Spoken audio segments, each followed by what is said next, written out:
আমিরে জামাত বাংলাদেশ জামাত ইসলামের আমির ডাক্তার শফিকুর রহমান আওয়ামী লীগকে ক্ষমা করে দেওয়া বিষয়ে যে বক্তব্য দিয়েছেন সে বক্তব্যের জবাব দেওয়ার চেষ্টা করেছে বিএনপি।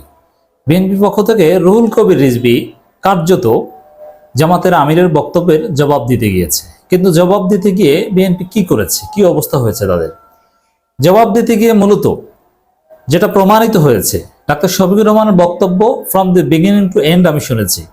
রুহুল কবির রিজভীর বক্তব্য, বিএনপির মুখপাত্র, তার বক্তব্য from the beginning to end আমি শুনেছি।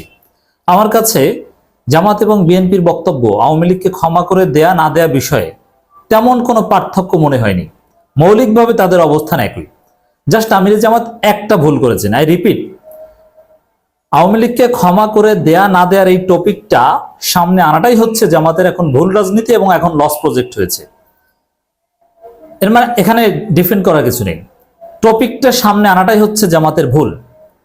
কিন্তু বক্তব্যের এলিমেন্টস বা জবাবে যারা জামাতের সমালোচনা করছে তাদের বক্তব্য আর জামাতের বক্তব্যের মধ্যে কিন্তু তেমন কোনো পার্থক্য নেই, মৌলিকভাবে একই অবস্থান আমি লক্ষ্য করছি। দেখেন, রুহুল কবির রিজভী বলছেন আওয়ামী লীগকে ক্ষমা করলে নিহতদের সঙ্গে বেঈমানি করা হবে।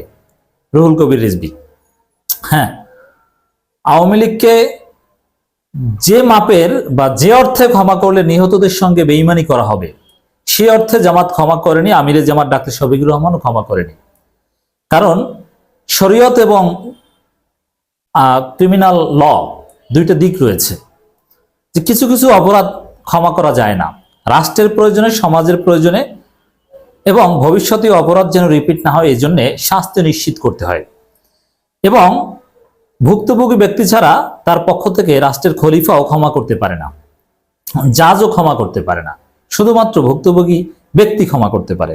আমিরে জামাত কিন্তু বলেছেন যে ভিকটিম চাইলে মামলা করতে পারে, আমরা সহায়তা করব, এবং সংগঠন হিসেবে আওয়ামী লীগেরও বিচার হতে পারে, স্পষ্টভাবে বলেছেন। এর মানে শহীদদের সাথে বেঈমানি হয় সেই অর্থে আমিরে জামাত ক্ষমা করেনি। আমি আবারও বলছি, আমিরে জামাত অবশ্যই ভুল করেছেন, কিন্তু তিনি যে ক্ষমা করেছেন ওই ক্ষমার মধ্যেও আওয়ামী লীগের শত শত নেতার ফাঁসি হতে পারে, এবং কিছু কিছু অপরাধ জেনারেল অ্যামনেস্টির মধ্যে পড়ে না। এটা যে কোনো জেনারেল অ্যামনেস্টি, যেটা শেখ মুজিবের জেনারেল অ্যামনেস্টির মধ্যেও ছিল না, এবং আরো বিভিন্ন সময় বিভিন্ন যুদ্ধোত্তর পরবর্তী সময়ে যে সাধারণ ক্ষমা ঘোষণা করা হয়েছে তার মধ্যে পড়েনি। তারপর রুহুল কবির রিজভীর কিছু স্পষ্ট বক্তব্য আছে যেটা আমিরে জামাতের বক্তব্যের সাথে হুবহু মিলে যায়। ছাত্র জনতার আন্দোলনে শেখ হাসিনার নির্দেশে যাদের গুলি করে হত্যা করা হয়েছে সে হত্যাকারীদের ক্ষমা করলে নিহতদের আত্মার সঙ্গে বেঈমানি করা হবে, ট্রাইব্যুনাল করে প্রতিটি হত্যার বিচার করতে হবে, বলেছেন বিএনপির সিনিয়র যুগ্ম মহাসচিব রুহুল কবির রিজভী। সেম কথা জামাতের আমিরও বলছে, অন্যান্য নেতাও বলছে। যেমন শফিকুল ইসলাম মাসুদ স্পষ্টভাবে বলেছে এই হত্যাকারীদের, খুনিদের ফাঁসির জলিতে, ফাঁসির দড়িতে ঝুলিয়ে ছাড়বো, যতক্ষণ পর্যন্ত এদের ফাঁসি না হবে ততক্ষণ পর্যন্ত জনগণকে সাথে নিয়ে জামাত ইসলামে আন্দোলন করবে। সেম কথা তো জামাতও বলছে, বিএনপিও বলছে, পার্থক্য কোথায়? রাজধানী শাহবাগে বঙ্গবন্ধু শেখ মুজিব মেডিকেল বিশ্ববিদ্যালয়ের পাশে ছাত্র জনতার আন্দোলনে নিহত গোলাম রব্বানীর বাবার হাতে বিএনপি ভারপ্রাপ্ত চেয়ারম্যান তারেক রহমানের পক্ষে অনুদান তুলে দেওয়ার পর সাংবাদিকদের কাছে কথা বলেন তিনি। জামাত ইসলামের প্রতি ইঙ্গিত করে রিজভী বলেন, এটা আমরা সবাই বুঝি জামাত কি জবাব দিয়েছেন। জামাত ইসলামের প্রতি ইঙ্গিত করে রুহুল কবির রিজভী বলেছেন, তারা বলছেন আওয়ামী লীগকে ক্ষমা করে দিয়েছেন, গণহত্যাকারীদের কিসের ক্ষমা করতে বলেছেন তারা? যদি শেখ হাসিনা সহ অপরাধীদের বিচার না করা হয় তাহলে বাংলাদেশে কবরস্থান পরিণত হবে।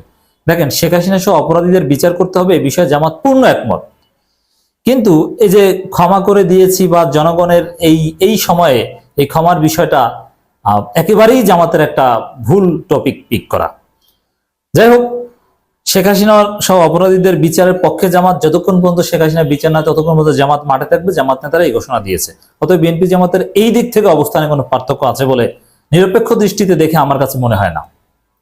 তিনি বলেন, আমি আগেও বলেছি নিরপরাধ কেউ যেন মামলার শিকার না হয়, কিন্তু যারা অপরাধী তাদের ক্ষমা করা যাবে না।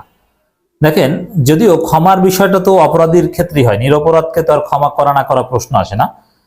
আর মূলত আমিরে জামাতের ক্ষমা করার বা এই ক্ষমার বিষয়টা ভুলভাবে সামনে আনলেও তার উদ্দেশ্য ছিল নিরপরাধ কাউকে যেন হয়রানি করা না হয় প্রতিশোধ না নিতে গিয়ে। এটা কিন্তু তার বক্তব্যগুলোর একটা মোটিভ ছিল। সেক্ষেত্রে এই সেম কথাটা কিন্তু রুহুল কবির রিজভী বলছেন যে নিরপরাধ কেউ যেন মামলা শিকার না হয়। সেম কথা আমিরে জামাতও বলছেন। এই কারণেই মূলত এই ক্ষমার বিষয়টা সামনে আনা।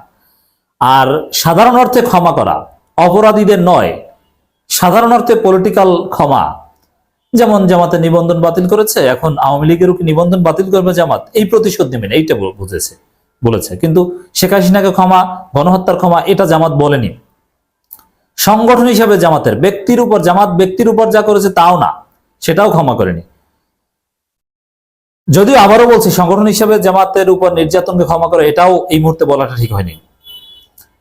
সেক্ষেত্রে বেগম খালেদা জিয়া যখন হসপিটাল থেকে একটা ভিডিও কনফারেন্সে বক্তব্য দিয়েছিলেন শেখ হাসিনা পালানোর পর, সেখানেও কিন্তু তিনি বলেছেন যে অতীতে যা হয়েছে এগুলো আমরা ভুলে যেতে চাই, আমরা সামনের দিকে এগিয়ে যেতে চাই। আমিরে জামাত যে কথা বলেছেন সেই কথাটা অন্য ভাষায় একটু অন্য রূপে কিন্তু খালেদা জিয়া আগেই বলেছেন। তো খালেদা জিয়ার বক্তব্যটা তো আপনারা ধরলেন না।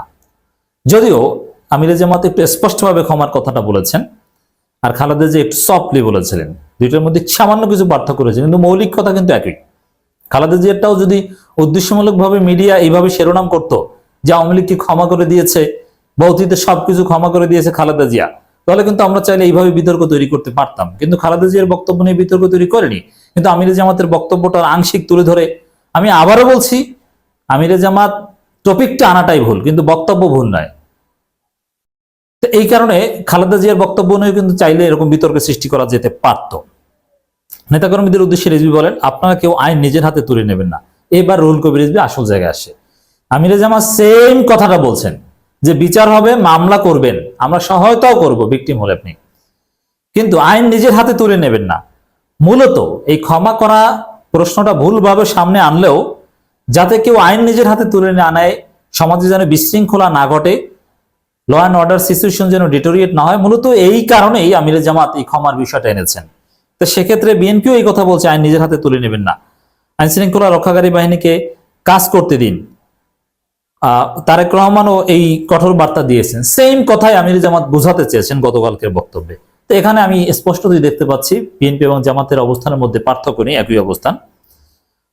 যাই হোক দর্শক, মূলত আমির জামাতের বক্তব্যটার ব্যাখ্যা আবারও যদি বলি, টপিকটা সামনে আনাটা একটা ভুল, আর বাকি যে বিভ্রান্তি তৈরি করা, মিডিয়া আংশিক বক্তব্য প্রচার করে অথবা মিসলিড করে ভুল শিরোনাম দিয়ে এই বিভ্রান্তিটা তৈরি করেছে। রুহুল কবির রিজভীর জবাব ঠিক আছে, হাসিনার বিচার হতে হবে, অপরাধীদের বিচার হতে হবে, প্রত্যেকটা হত্যাকাণ্ডের বিচার হতে হবে। শফিকুল ইসলাম মাসুদ সেম কথা বলেছে। তো বিএনপি জামাতের অবস্থানের মধ্যে তো কোনো পার্থক্য আমি আদৌ দেখছি না।